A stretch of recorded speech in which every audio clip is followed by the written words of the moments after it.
मलाई अतिथि बनाएर ल्याइयो।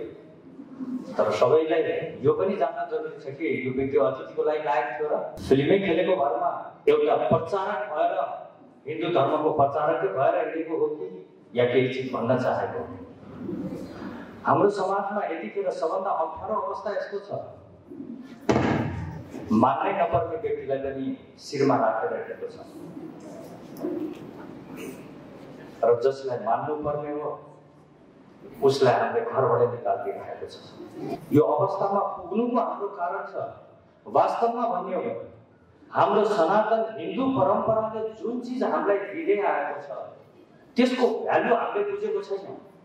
अझ पनि हामी त्यो भ्यालुको सिर्फ गुणगान र गाना मात्रै गाउँदैछौँ र गाना जहिले पनि गाना नै गाइन्जाल रमाइलो लाग्छ, चुप लागेपछि फेरि आफ्नो पुरानै टेन्सन चाउनु।